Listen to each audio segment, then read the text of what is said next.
Hi everybody, today we're going to be talking about Analytics 101, reading and using your results.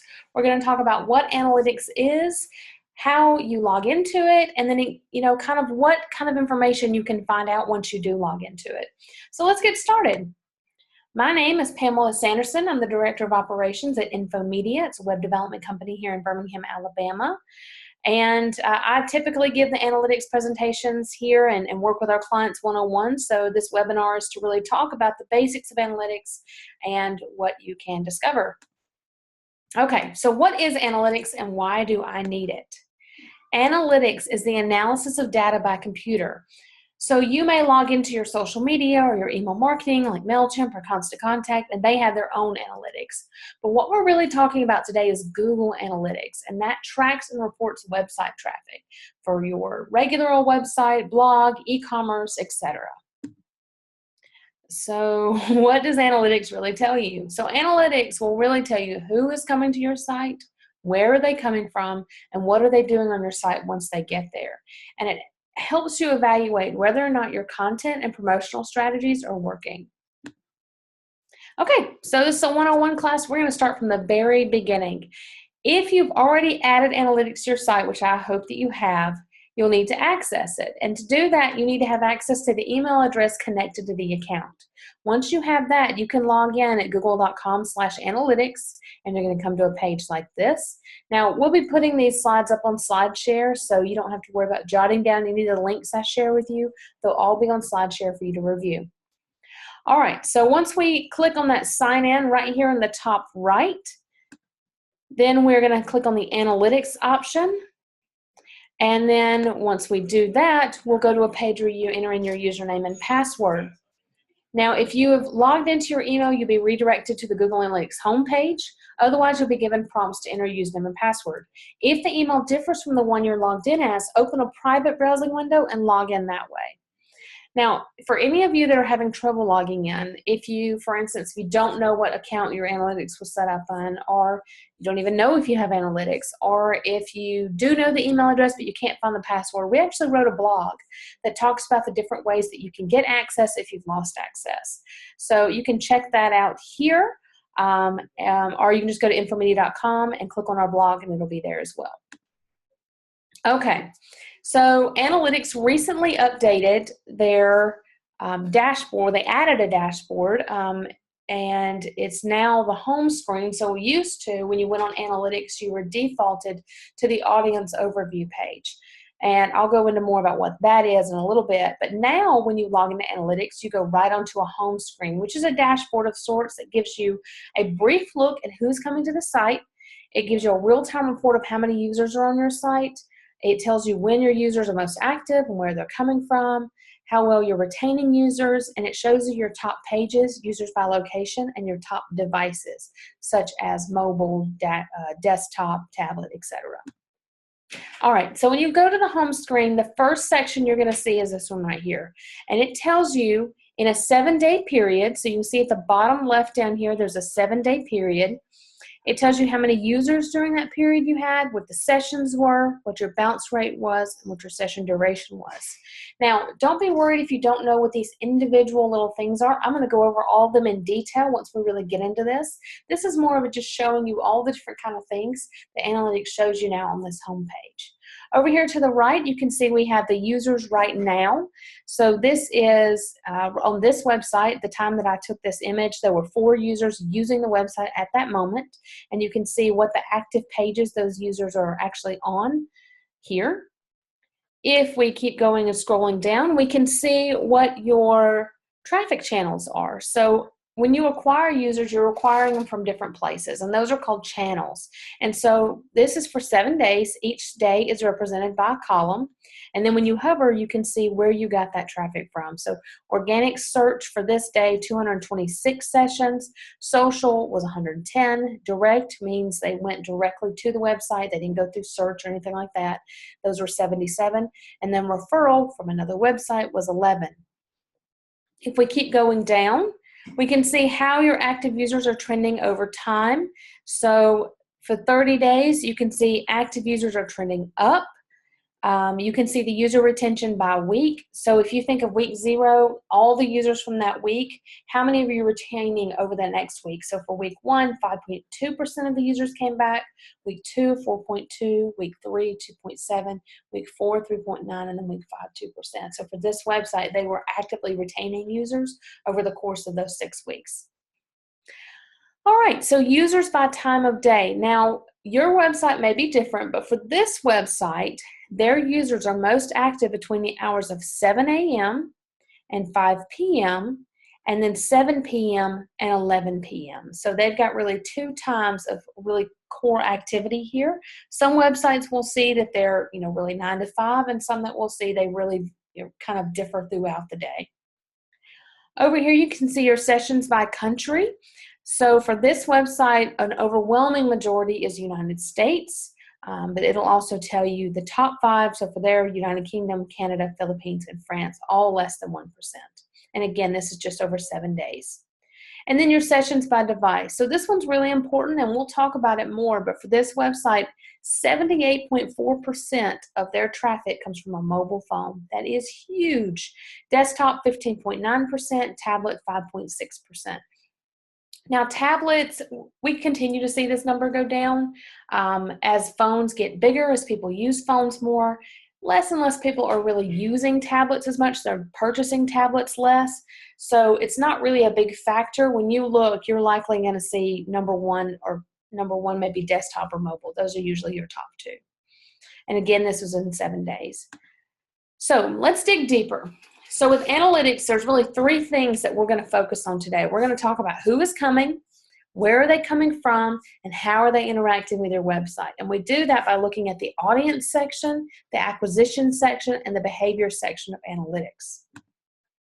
So when we look at the audience, so the audience tells you who's coming to the website. How many users do you have? How many sessions? I'll define what those are in just a second. How long are they staying? How many pages are they viewing? What languages do they speak? What is their location? And what are the demographics of their users? All right, so when you log into analytics, you're going to have this left-hand navigation over to the left, and then you're going to have your overview section over to the right. So when you first log in, you're going to be at the home screen up at the top. But if you go to audience and then click on that and then click on overview, you're going to see this screen here. Now, if you've logged into analytics before, this screen's going to look very familiar because this used to be sort of the home screen. When you logged into analytics, the first page you would go to was overview under audience. So what I want to show you up here at the top is notice how you have these date ranges here. So used to, analytics would default to 30 days of data. Now they default to 7. But if you want to change that, you can just change these dates here, and you can default to the last month or the last year or the last 2 years, whatever the range of data you want to see. But what you can also do is you can click this compare to option underneath the dates here, and then you can compare. So for instance, if I wanted to look at last month, in relation to the month before, if I wanted to compare those two, if I was an e-commerce site and I wanted to compare my Christmas traffic year over year, I could do that. If I wanted to compare my summer traffic or quarter 1 to quarter 2, whatever the date ranges are, you can set that up and compare that data to see how you're tracking, how you're improving, how maybe if you can spot problem areas where maybe you've actually lost traffic over time. And then look at maybe what do you need to do to resolve that. But so this data, it can be really interesting to see that and compare those dates year over year and kind of see how you're tracking either up or below over time. All right, so let's go back to this main screen. We're not going to do compare right now. We're going to default to the 7 days. So the first thing up here, you'll see your sessions. So sessions just tells you how many times the website was really interacted with. So notice for this website for 7 days, they had 3,963 sessions. They had 3,296 users. So if I'm a user and in this 7 days, I come to the website 3 times, that counts as 3 sessions, but only 1 user. So notice how these numbers are different. That tells us that a lot of users came back a second time or maybe a third or fourth time over the course of these 7 days. And you can see that illustrated over here in this little pie chart. So over the course of 7 days, 50.2% were new visitors and 49.8% were returning visitors. And what that means is just within that 7-day period, 49.8% of those users came back a second time. All right, so if we look at page views, we can see 8,769 pages were viewed. Now, this does not mean that you have 8,000 pages on your website. I mean, you could, but it's unlikely. What this means, though, is that if you count all the pages reviewed and you add all that together, that's this number here. So it's cumulative of everything. So if I'm a user and I viewed 7 different pages and the next user came and they viewed 3, that's 10 page views, even if we're looking at the same things. Pages per session, this is an average site-wide. So the average session, a user views 2.21 pages. Average session duration, the average user on an average session stays on the website about 1 minute and 36 seconds. And then the bounce rate is 32.30% site-wide. So an average bounce rate is about 50 to 55%. And the bounce rate, it kind of used to be sort of the icky factor of Google Analytics. What it used to mean was that a user came to your website and then they left within 10 seconds. Now the bounce rate just illustrates that a user, they can come to your website, like for instance, maybe they click on Facebook and they go to a blog on your website and they may spend 10 minutes reading through that blog, but if they don't make any other interaction, if they don't click on something, they don't go to another page on your website, if they just read that blog and leave, that counts to your bounce rate. So it's no longer really time-based, it's based on interaction. So if a user comes and within 10 seconds they click on 7 different links, that does not count to your bounce rate. If they come and they maybe spend 10 or 20 minutes all on one page and don't interact in any other way, that would count to your bounce rate. All right, so let's keep going down. So if we scroll down the audience page here, we'll see that you can see the top languages used on the website. So for this website, again, overwhelming majority English US. Number 2 is English Great Britain. That's 1.64%. And then you can see the others follow through here, the top 10. If we, again, we're still under overview, but if we click on the country link here, we'll see the top 10 countries that are viewing this website. So number 1 is United States. Number 2 is Canada. Number 3 is Brazil, India, and the United Kingdom round out the top 5. But let's break it down even further. Let's click on United States here, and we're going to come to this page here, which is going to show us a map of the United States. Now, if we look at this, the darker the color, the more users came during this 7-day period, the more sessions you had. So if we scroll down here, we can see the top 10 states that they received the most traffic from. So for instance, you see Alabama's number 1 here, and then Texas, Louisiana, Georgia, and Florida, and you can see how many sessions they had from that state within the 7-day period. But let's go even further. So for this website, the number 1 traffic for them was in Alabama. If we click on Alabama, we're going to come to yet another map of just the state of Alabama. Now, the bigger the circle, the darker the color, the more traffic came from that area. So for this website, majority of their traffic was coming from South Alabama. If we scroll down, we can see the top 10 cities that they're getting the most of their traffic from in the state of Alabama. Now, notice this arrow over here that shows the rows. Now, when you look at analytics, it's going to default to 10 rows. But if you want to see more data, just click on Show Rows here, and you can change it to the top 25, the top 50, the top 100, whatever number you want to see, you can change that. So you're not limited to just viewing the top 10. You can really modify this to see whatever it is we want to. So if we take a closer look at this, I'm going to look at the top 5 here. So for Foley, in this 7-day period, 616 of the sessions came from Foley. Percentage of new sessions, so that's new users, 44.64%.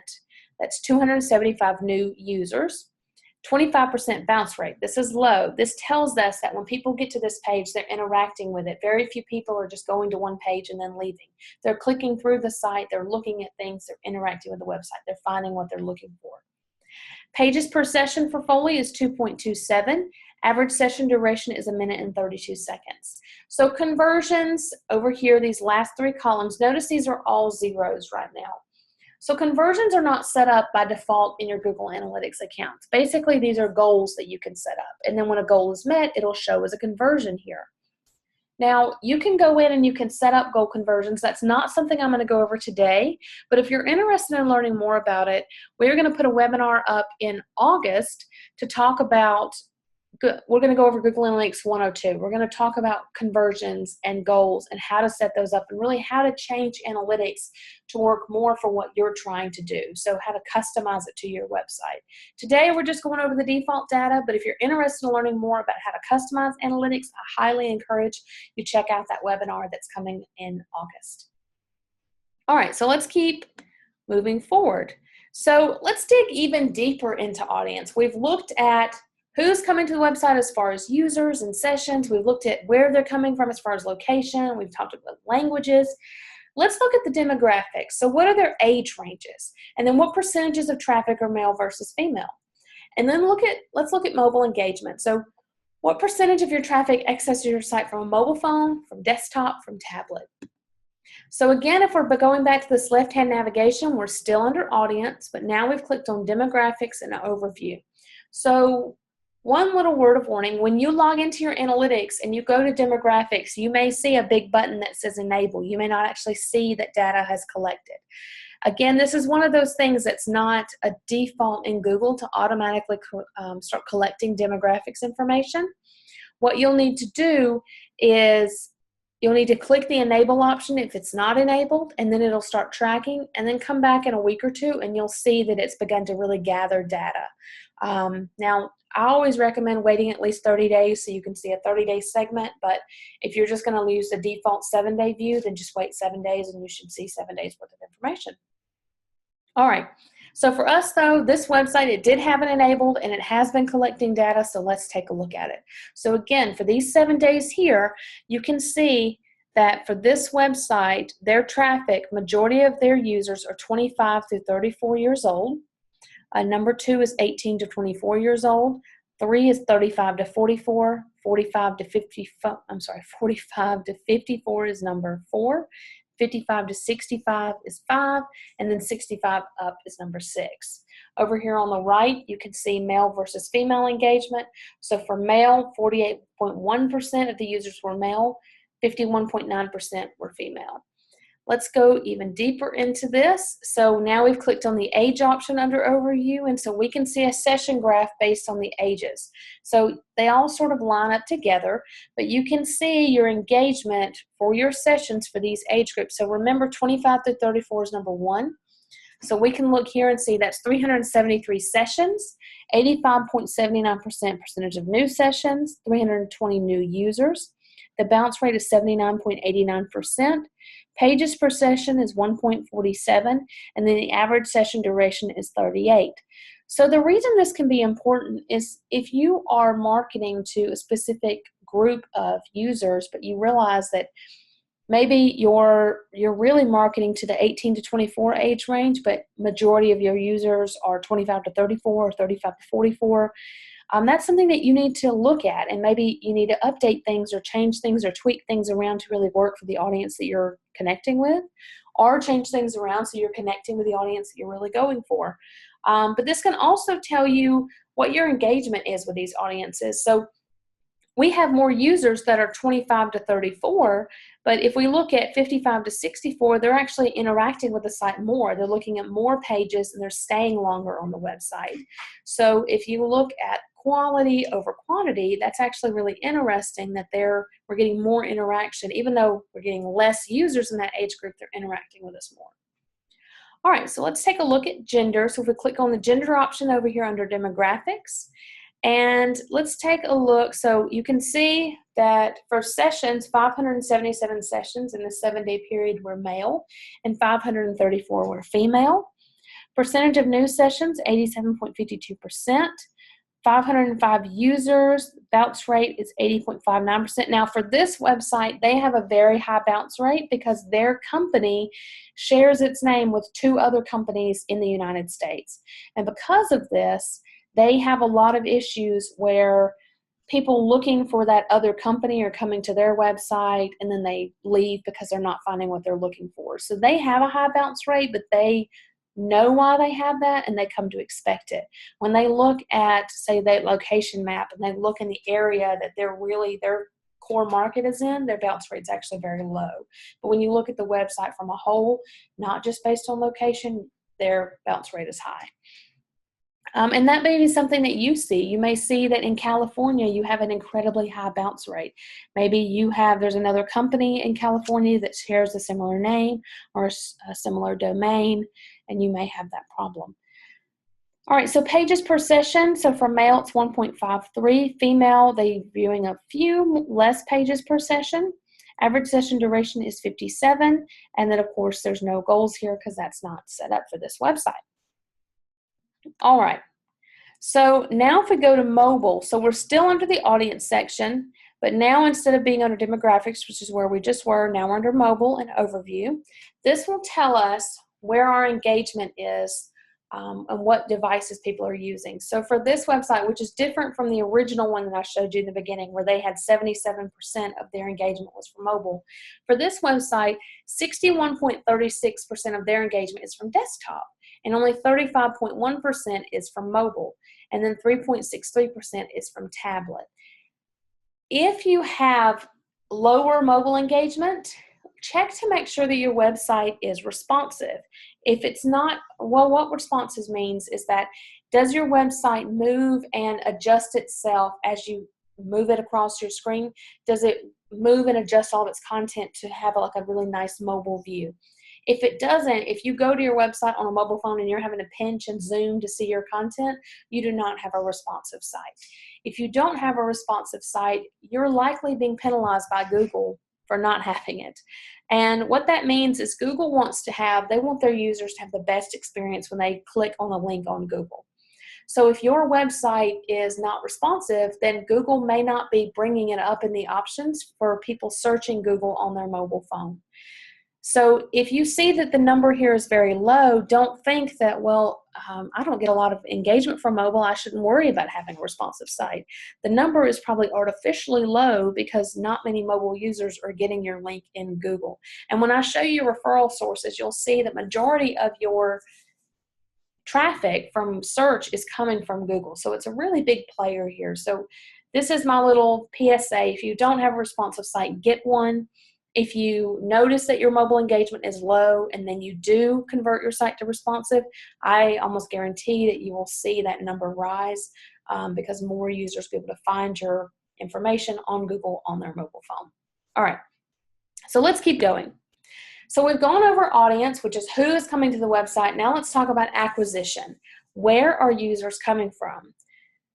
So there's 4 main methods. Now when you log in, you may see that you have 5 or 6. It depends on if you're doing like PPC campaigns or email newsletters or things like that. But for today, we're going to talk about the 4 main ones. So that is organic search, direct, referral, and social. Organic search means the user went to a Google or Bing or Yahoo. They searched for a keyword or your website name or something along that line, and Google pulled up a list of options, they clicked on your website, and they came to your website that way. Direct means they knew the URL, they either had it bookmarked or they just knew it, they typed it in, they went straight to your website. Referral means they were on another website. That website linked to your website, they clicked on that link and they came to your website that way. And then social means that they were on social media, they were clicking and they clicked on maybe a post that you shared and they came to your website from social. All right, so if we click on acquisition over that left-hand navigation and click on the overview page, we're going to come to this page right here. In the top, you can see your top channels. So for this website, 71% of their traffic comes from organic search and 23.2% comes from direct. And then referral is a little bit less and social less than that. So for referral, they had 64 sessions and then social, they had 44. So if we click on these different options, you can see more information. So let's click on organic search first. So the first thing that you see here, 95.56% of search traffic that came to this website came from not provided. That is the keywords that people use on Google. Even though this is Google Analytics, Google does not provide the keywords that people use to search their website. Now that doesn't mean that you can't get them. There are other ways to get those keywords through other services or there's even ways that you can alter analytics to pull in some of those keywords. That's, again, not something we'll go over today, but in our 102 class that we're going to put up in August, we will discuss that. But for those who are just looking at analytics in the default view, you will not be able to see the keywords that Google puts in that people use to Google your website. The keywords that you do see here are provided by Yahoo and Bing. So this is actually the Infomedia website. So for us, number 2, or really number 1 for things that aren't Google, is the Infomedia site. Not set means that the browser did not collect data on those users, so maybe they were using a private browsing session or something like that. Number 4 here is for our lunch and learns. And then 5, 6, 7, 8, 9, and 10 are all about mobile apps and mobile versioning and things like that. And that's how those people are getting to the website there. All right, so if we keep moving forward, so next we're going to click on the direct option, and this will tell us our top landing pages for the people that just directly came to the website. So they did not use Google, they did not use social, they just came straight to the website. So homepage, that's the first one here, that's represented by the little slash. And then number 2 is one of our blogs. 3 and 4 is also a blog. 5 is our About Us. And then we have some more blogs and our jobs page that round out the top 10. For our homepage, you can see engagement for the homepage. So for direct users, there was 266 sessions to the homepage. 86.84 were for percentage of new sessions. The new users, 231. The bounce rate, 72.18.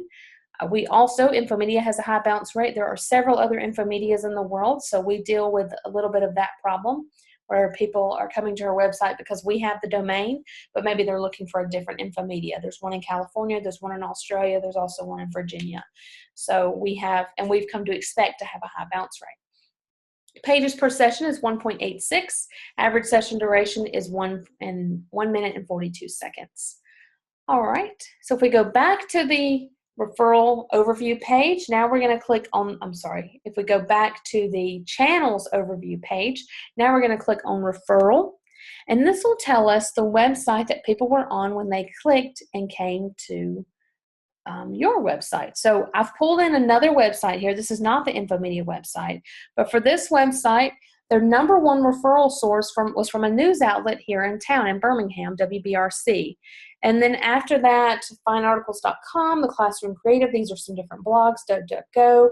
Now, this list here used to be a hotbed for spam. People would go to this list, the referral traffic, and they'd see a lot of spammy kind of links. Google's done a good job to clean this up, but every now and then you'll still see things that are very spammy looking, like Search Lock, Search My Way, these kind of things like that. But you still will see some legitimate things too, like DuckDuckGo, the Classroom Creative, WBRC. These are actual websites that people use to get to this website. And then, of course, you can see all the information for each one of these and see the engagement. All right. So last, we're going to look at social. So if we click there, then we're going to come here. So for this website, over the course of 7 days, they had 1,022 users from Facebook. They had 20 from Pinterest and 5 from Instagram. So if you are looking at your social media and you are noticing that you spend a lot of time on Facebook, but you're really not getting a lot of engagement from Facebook, then you need to ask, are you like linking back to your website? When people click your Facebook post, are they being directed back to your website? Are you really funneling that traffic that way? Or maybe you need to tweak how you're interacting with Facebook. Maybe you need to update it a little bit so that people will start to click on those links. I tell a lot of my clients, if you're stressed out about social media, if you feel like you've got to be everywhere all at once, you need to be active on Facebook and Twitter and LinkedIn and Pinterest and Instagram and Tumblr and everything else. Don't stress out about that. Focus on what's working. So for this client, if she was really worried about, she just doesn't have time for Instagram, I would say don't worry about it. Focus on Facebook. That's what's working for you right now. Build on what's working. And then once you have more time, then go and try to work those other social medias in. They're all, it's important, but they're not all important for everybody. Maybe Instagram does not work well for what you're trying to do with your business. Maybe Twitter would work better, or LinkedIn. you don't have to be everywhere all at once. But for those that you are using them, this is a great way to evaluate that and to see what kind of information you're getting back and what kind of traffic you're getting from it. All right, so let's take a look now. We've gone over audience. That's who's coming to the website. We've talked about acquisition. That is how they're getting there. Now let's go over behavior. So behavior tells you how your users are interacting with the website. So number one, you're going to look at page views, unique page views, average time on a page, your bounce rate, percentage of exit, that's a new number, we'll go over that, most traffic pages, and then pages with the highest percentage of exit. All right, so if we are in that left-hand navigation again, we're going to click on behavior and the overview page, and then notice that we no longer have the sessions graph. Now for every page we've looked at so far, we've had a sessions graph up here, but now we have page views, and you can see that each day you can see what your page views were. Now when you hover over those dots, if this were the website, it would tell you the number for that. But for the 7 days, they had 5,766 page views, 4,799 unique page views. So what that means is, say I'm a user and I go to the website and I look at the same page 3 times. So maybe I refresh the page. That's going to count as 3 page views, but only 1 unique page view. So that's why that number differs. The average time on the page is 1 minute and 39 seconds. So before we looked at the average time on the website, but now we're looking at average time on the page. So if you take all the pages and average out that time, this is the number you get here. And for this website, their bounce rate is 56.03%. Again, average is 50 to 55, so this is a healthy bounce rate. And then percentage of exit is 55.27%. So I'm going to talk more about percentage of exit because a lot of clients or our clients or people that I work with, they can get very confused by this number. But don't let it overwhelm you. Everybody's going to exit your website at some point. This number here just tells you if you take all those pages and look at the average user that exits on those pages, what is the average there? And that's this number here. When we look at all the pages and data for each page, that's where the percentage of exit really becomes more of a factor in decision making. So, but again, I will cover that more. All right, if we scroll down here, we can see the top pages that are accessed. So number 1 is the home page, number 2, locations, services, and then some more location pages for this website.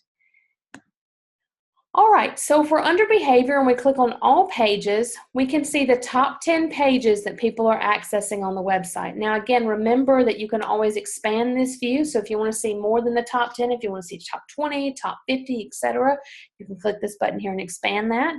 But for us, we're going to focus on the top 10 here. So number 1 is the home page. That's represented by the slash. The page views, 637 to the home page. 532 are unique, so remember the differences there between a unique and the regular page views. Average time on the page is 1 minute and 55 seconds. Entrances, 527, so that means for the people that viewed the website, 527 actually entered the website on this page, and that's 28.17% of the traffic for this website. Bounce rate is 65.09%. This is the Infomedia website, so remember our bounce rate's a little high. And then percentage of exit is 63.58%. So for this home page, the percentage of exit is 63.58%. Now this does not necessarily mean a bad thing. Again, everybody's going to exit the website at some point. If somebody's just coming to find an email address or a phone number, once they find it, you would expect them to leave. So you would maybe expect them to leave on the home page. You would expect them to leave maybe on a contact us page or things like that. All right, but let's talk more about exit pages. Again, everybody's going to leave. A high percentage of exit is not always a bad thing. You should expect it on page where it's logical for a user to leave, such as direction pages, home pages, contact pages, bill page, things like that. Now I want to show you an example of this. So notice this here. On the left-hand navigation, I've now gone to exit pages, and that shows us the top exit pages on a website. So for this website, which is not the Infomedia website, it's a different one. For this one, over here on the right, for the pay online, this is their bill pay page. 68.48% exit of their traffic exits on this page, of the traffic that comes to this page. Now, I would expect this number to be high. The reason for that is once they pay their bill, they're done. They don't need anything else. So it's normal for them to leave the website at this point. Now, if we look down here though, this other one, the number 3, this is just a content page. And you can see the percentage of exit here is 70.61%. So for this page, I would ask, why are users leaving this page? If it's just a content page, maybe there needs to be more calls to action added. Maybe the user doesn't know what other steps to take. Maybe they've read the information, but they need another option. If it's just a content page and there's no call to actions at the bottom, maybe you need to add a blog post. Are you interested in this topic? Read this blog post. Give the user a next step. It doesn't always mean that every user is going to take that next step, but you may find that you're able to keep user engagement up on that page by giving an option, like a call to action. Or a blog post or something like that. Think about the goal you have for your users. So if they read about, say, a services page, if they read about that service, what else do you want them to do? Do you want them to email you for a quote or just contact you or call you? Give them that next call to action, give them that next step, and then see if that doesn't help bring your percentage of exit down on that page and increase that user engagement. All right, so I've gone over a lot of information here. If you have questions, if you want to learn more about analytics, then please give us a call. If you're a client of Infomedia's, analytics trainings are covered in your agreement with us. If you are not, then still give us a call. We'd love to talk to you and talk about ways that we can help you. If you're interested in attending one of our Lunch and Learns in person, you can do that by going to our website and registering on our Lunch and Learn page. Our next Lunch and Learn is July 20th. Get found and get noticed. Make the most of SEO and local search. After that, it's the Analytics 102 Lunch and Learn, August 17th, making your analytics work for you. September 21st, putting words to work, write your own website copy. And October 19th, Video for Beginners, Basics of Making and Posting Video. If you are interested in attending in person, you can do so by, again, going to our website and registering. They're at Innovation Depot, downtown Birmingham, and they start at 11:30 on these days. If you would prefer just to watch the webinars, those usually go up within a month after the session. So for Analytics 102, I would expect that to be up by end of August, maybe first week of September. All right. And that is all. If you enjoyed this webinar, please let us know. You can give us a Google review. If you did not enjoy it, then just please email us. So thank you so much and have a great day.